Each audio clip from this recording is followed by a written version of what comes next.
c'est-à-dire elle est prête depuis 10 ans à recevoir la CAN chez elle. Elle a énormément investi, notamment au niveau des infrastructures sportives. Ça veut dire que si elle ne se qualifiait pas, maintenant qu'elle s'est qualifiée, donc le bilan va se faire toujours à la fin du championnat, mais perdre 4-0 et finir troisième est un échec tout simplement parce que l'équipe sportive n'a pas été préparée autant que les infrastructures ont été préparées. L'objectif de la Côte d'Ivoire, c'était de gagner la CAN quand elle reçoit la CAN. Passer à côté de l'élimination est bien sûr une humiliation pour tout le monde, pour toute la Côte d'Ivoire. Mais moi, ce que je retiens et le bilan que je tire justement de ce premier tour, ça veut dire que l'équipe n'a pas été construite de façon solide. Donc, à la fin, quand on fait un bilan d'un tel résultat, il faut surtout regarder pourquoi ça n'a pas marché. Il ne faut pas regarder le score. Donc, moi, en tant que technicien, quand je regarde, quand je fais le bilan, je dis qu'il faut tirer des leçons, notamment par rapport à la construction de l'équipe. Quand on se fixe un objectif aussi important qu'une compétition internationale qui est la CAN, on devrait avoir une équipe qui soit favorite, pas seulement sur le papier, mais sur le terrain. C'est-à-dire que les Ivoiriens même ne doivent même pas douter de la performance de leur équipe. Sinon, c'est une faute professionnelle pour tous ceux qui sont passés pendant la gestion avant de recevoir la CAN. Aujourd'hui, la Côte d'Ivoire doit avoir un peuple qui est confiant derrière elle, et ce n'est pas le cas. Mais ce n'est pas anodin, c'est parce que l'équipe n'est pas bonne. Et moi, c'est de ça que je parle. Tirer le bilan, ne pas rester dans les émotions et regarder le score, mais réfléchir à pourquoi l'équipe n'est pas bonne. Voilà, puisqu'on parle d'équipe, on parle de préparation d'équipe. Donc, ça veut dire que si le moment arrivé, si l'équipe n'est pas bonne parce qu'elle ne fait pas de bons résultats, ça veut dire que la préparation n'a pas été bien faite. Voilà, en amont. D'accord. Pour la session de questions-réponses, Une deuxième question. Il y a une deuxième question. Oh. On va revenir après. On va aller à la session de questions-réponses. Pour cette session, les participants sont invités à lever la main en appuyant le bouton main levée ou en posant les questions dans le chat. On les désigne et ils ouvrent leur micro pour parler. Voici comment ça fonctionne. Donc, les participants sont invités. Les participants doivent appuyer le bouton main levée et poser les questions.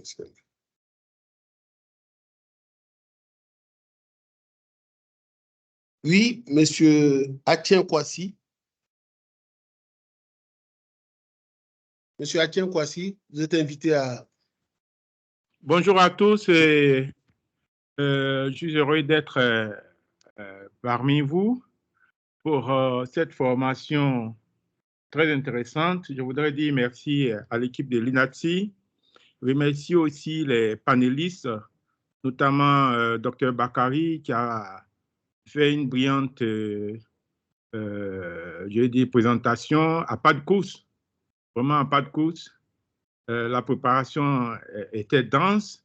Malheureusement, le temps qui lui était imparti a été court, mais il a su vraiment jouer le jeu. Alors, il y a d'abord un lapsus qu'il a dû faire, c'est que le président ne doit pas être condescendant, mais je crois que c'était un lapsus en disant qu'il doit être condescendant. Ma deuxième préoccupation, c'est qu'il donnait un exemple en disant qu'il y avait un membre du conseil d'administration dans un groupe africain à qui on avait demandé de lui-même faire la démarche pour se faire remplacer. Bon, est-ce que vraiment à lui de faire cette démarche pour se faire remplacer? Le jugement fait par Dr Bakary était qu'il était malhonnête Mais j'ai plutôt regardé les valeurs que lui-même il a développées. Je crois que c'est plutôt l'altruisme, la manqué d'altruisme, je dirais plutôt comme ça, que malhonnêteté, parce que les démarches pour se faire remplacer peuvent franchement le dépasser. Par contre, s'il n'est pas altruiste pour lui-même céder la place, même si les démarches n'étaient pas encore été abouties, bon, je qualifierais ça plutôt de manque d'altruisme. Bon, c'est la question concernant Dr Bakary Traoré. Pour ce qui concerne notre ami qui est dans le football, c'est vrai, il y a l'actualité.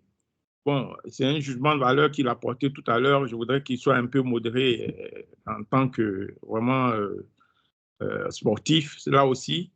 Mais ma question est plutôt du fait que, bon, on comprend hein, que lui, il a bien souligné, sa double-tâche, c'est qu'il a des humains. Et il faut travailler avec un esprit d'équipe. Les humains ne sont pas derrière une machine. C'est-à-dire c'est les humains eux-mêmes qui doivent produire les résultats. Donc, j'ai bien compris ces points qu'il a développés, notamment avoir une vision. Mais quand on a la vision qu'on doit travailler avec des gens qui ne sont pas des machines, qui ne sont pas derrière des machines, je me demande comment souvent les entraîneurs arrivent à réussir et cela. Lui-même l'a bien noté que le bilan est plus humain que technique. Mais bon, quand on pratique aussi le football qui devient une forme un peu de technicité, en le disant comme ça aussi, je pense que ce n'est pas totalement exact à mon avis.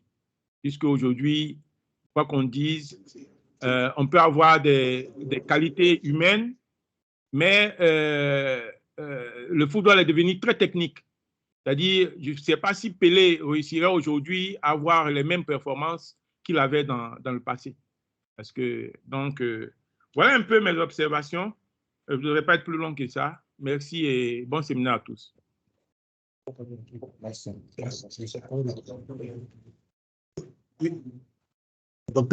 Docteur Traoré Bakary, vous êtes invité à réagir à l'intervention de M. Atsen Kwasi. Ah tiens. Oui. Pardon, merci beaucoup, M. Atien. Mais la méthodologie, ça va être comme ça, question par, enfin, intervenant par intervenant, ou bien, bon, enfin, on prend un certain nombre. Bon, ok. Si c'est ça la méthodologie, on va y avancer. Bon, je crois qu'effectivement, il y a eu un lapsus, il a remarqué, je ne reviens pas sur ça. Dans l'exemple que j'ai donné, bon, je ne peux pas rentrer dans tous les détails. En réalité, la personne n'accomplissait pas du tout la mission pour ne pas être remplacée. Il s'agissait d'un poste qui revenait à une région de l'Afrique. Et dans une région de l'Afrique, il y a plusieurs pays. Donc, lui, il était d'un pays et c'est d'un autre pays qui devait venir. Mais en réalité, il ne prenait aucun contact, il ne faisait rien. On a fini par se rendre compte que pendant 2 ans environ, il ne faisait rien du tout. Il n'y avait aucun compte rendu. Donc, on s'est rendu compte qu'il y avait la question des perdièmes peut-être qui faisait que, bon, en tout cas, on s'est rendu compte. Donc, il n'avait pas été très honnête et c'est ce que le Conseil a plus ou moins constaté dans les discussions qu'il était assis là lui-même. Hein.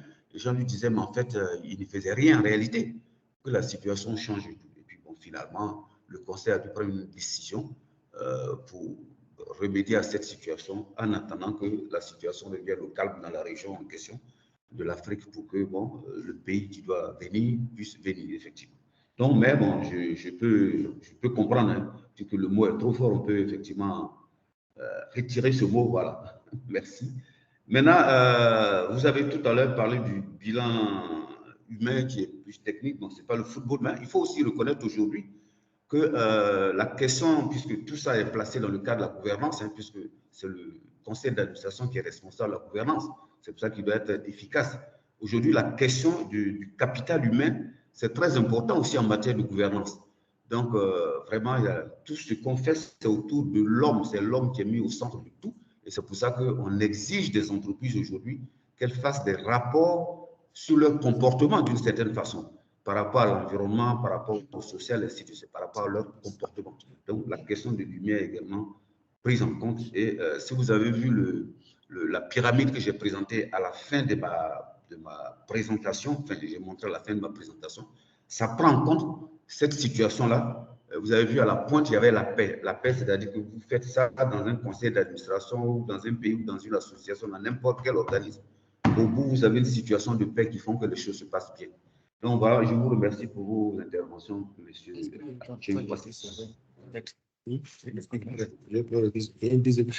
Merci, docteur Bakari. Il y a docteur Traoré Bakari. Il y a un deuxième intervenant, monsieur Bertrand Golissi.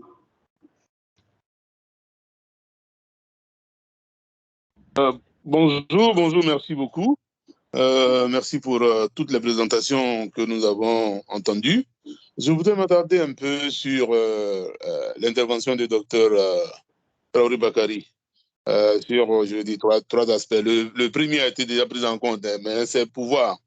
En matière de choix des administrateurs, je ne sais pas, mais sous notre pic ici, comme les conseils auxquels nous avons participé sont des conseils qui sont plutôt des sociétés à participation financière publique, donc généralement, c'est l'autorité publique qui vous désigne pour intégrer un conseil.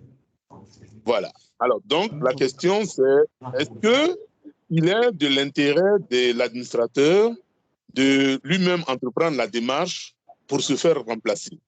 Je sais qu'il y en a un qui, pour avoir changé de ministère, avait voulu lui-même faire cette démarche-là. Mais, de façon générale, comme plus loin, le docteur Traoré Bakari lui-même l'a dit, il y a des administrateurs qui viennent à des rencontres et ils ne disent rien. Ils disent rien jusqu'à ce qu'ils perçoivent les personnes, mais qu'ils s'en vont. Quelqu'un qui a une telle attitude, franchement, ce n'est pas de cette personne-là qu'on peut attendre qu'elle fasse elle-même la démarche qui la remplace.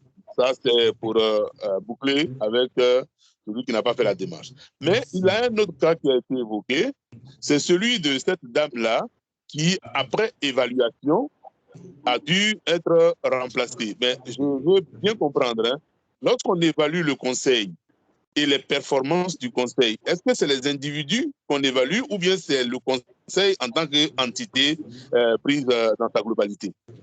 Ça, c'est le deuxième point. Et je terminerai sur le troisième. Je répète, hein, ou bien vous m'avez bien compris? Oui, j'ai compris. OK. Maintenant, le troisième point, c'est le conseil lui-même en tant que conseil. Lorsque un administrateur émet un avis ou bien donne sa position face à un problème et que cela n'a pas été pris en compte, l'attitude qu'il adopte après est fonction de qui l'a mandaté. C'est vrai que son attitude ne peut pas modifier la position du conseil parce qu'elle est supposée être collégiale. Il y a des situations même dans lesquelles on vote. Mais je veux dire, est-ce que le lieu n'est pas plutôt d'insister pour que son avis soit bien mentionné dans le PV de la réunion, plutôt que d'aller se plaindre auprès de son mandant. Voilà, c'est un peu ces trois points-là que je voulais dire. OK. Merci beaucoup.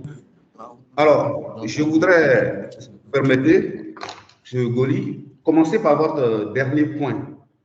Alors, vous avez dit de marquer son avis dans le PV de la réunion. Évidemment, quand on fait le PV des réunions du conseil d'administration, l'acte uniforme a prévu ce qui rentre dans le PV. Mais en général, on ne va pas rentrer dans le détail, en général, de qui a dit quoi. Il y a des débats qui ont eu lieu et puis finalement, on a pris telle décision. Mais lorsque, effectivement, un administrateur estime qu'on est en train de prendre telle décision, que lui, par exemple, il pense, c'est un exemple, que c'est une mauvaise décision, il n'est pas du tout d'accord, les textes lui donnent la possibilité de faire mentionner dans le conseil d'administration ses réserves pour se protéger. Parce que vous savez que la décision, elle est collégiale. Que vous soyez d'accord ou vous ne soyez pas d'accord, une fois que la décision est prise, ça vous engage également. Maintenant, si vous ne voulez pas que la décision vous engage, vous devez faire mentionner au procès verbal vos réserves, vous dites vous n'êtes pas d'accord. Là, à ce moment-là, s'il y a un problème demain, votre responsabilité ne sera pas engagée. Voilà. Ensuite, sur le deuxième point, le deuxième point, c'est remplacement des administrateurs. Alors, le remplacement, pourquoi on fait l'évaluation? D'abord, je crois que ça se rejoint. Quand on fait une évaluation, c'est pour ça que tout à l'heure, j'ai dit qu'il faut une vraie évaluation du conseil d'administration. Parce que quand vous évaluez un conseil d'administration, il y a d'abord qui on évalue. Qui on évalue. Après, qu'est-ce qu'on évalue? Mais comme on est dans le qui on évalue le fonctionnement du conseil. Est-ce que le conseil lui-même en tant qu'organe collégial fonctionne de manière satisfaisante pour remplir ses missions? Première chose. La deuxième chose, on va évaluer le président du conseil d'administration. Est-ce qu'il assure bien son rôle de président du conseil d'administration pour que le conseil fonctionne bien? Parce qu'il y a des déterminants de l'efficacité du conseil d'administration. Ensuite, on va évaluer les comités du conseil d'administration. Est-ce que les comités font bien leur rôle? Et puis ensuite, on va évaluer chaque administrateur. Mais très souvent, malheureusement, ici, on n'évalue pas chaque administrateur. Parce que vous voyez, si vous parlez de travail en équipe, si vous n'avez pas évalué chaque administrateur, ben, travail en équipe, ça devient compliqué. Donc, chaque administrateur doit être. Si on fait une évaluation complète, il y a d'autres aspects à côté, bien sûr. Les relations entre le conseil et la direction générale, tout ça, ça rentre dans l'évaluation du conseil d'administration. Donc, comme vous voyez, monsieur Goli. Excusez-moi, monsieur Traoré, s'il vous plaît. Allô? Oui. Oui. Je voudrais demander au modérateur de fermer son micro parce qu'il y a du bruit, on ne capte pas bien ce que M. Traoré nous dit. OK. Bon, je n'ai pas bien entendu, mais bon, je ne sais pas très bien, je n'ai pas bien entendu. Mais ce que non, on vous suit, M. Traoré, on vous suit, mais comme lui, son micro n'était pas fermé, donc on entendait d'autres bruits pendant que vous parliez. Ah, d'accord. Donc, ce que je voudrais dire, donc, c'est que chaque entreprise va décider, selon les bonnes pratiques de gouvernance, d'évaluer son conseil d'administration. Lorsque c'est une première évaluation, je dis ça comme ça, on peut décider d'évaluer seulement l'organe collégial, c'est-à-dire le fonctionnement du conseil. On peut s'arrêter là dans un premier temps. Mais la bonne évaluation couvre tous les champs dont on vous a parlé. Nous faisons ces évaluations-là. On a déjà fait beaucoup d'évaluations du conseil d'administration. Parce qu'au bout, ça va permettre de construire des outils, de faire des formations pour améliorer le fonctionnement du conseil d'administration. On a parlé de professionnalisation des membres du conseil. On a parlé de formation des membres du conseil. Mais vous allez avoir des besoins de formation certainement qui vont ressortir d'une telle évaluation. Alors, ça touche un peu le choix des membres du conseil d'administration. Allô? Allô, vous m'entendez? Allô? On vous entend parfaitement. Allô? On vous entend très bien.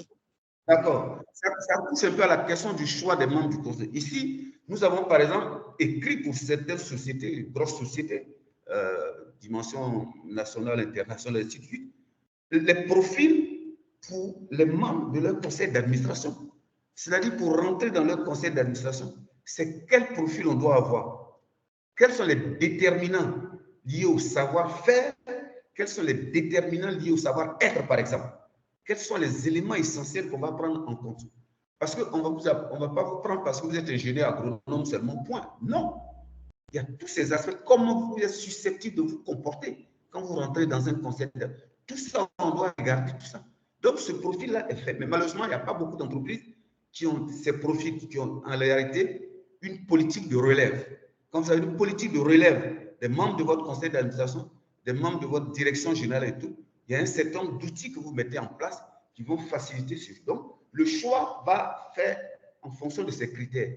Et si vous prenez l'acte uniforme même dit, et les textes de 2020 là, ont repris ça, pour dire que pour nommer un membre dans un conseil d'administration, on doit tenir compte de son expérience, de sa profession, on doit tenir compte d'un certain nombre de critères. Donc, il y a quelques critères qui sont prévus dans la loi, effectivement.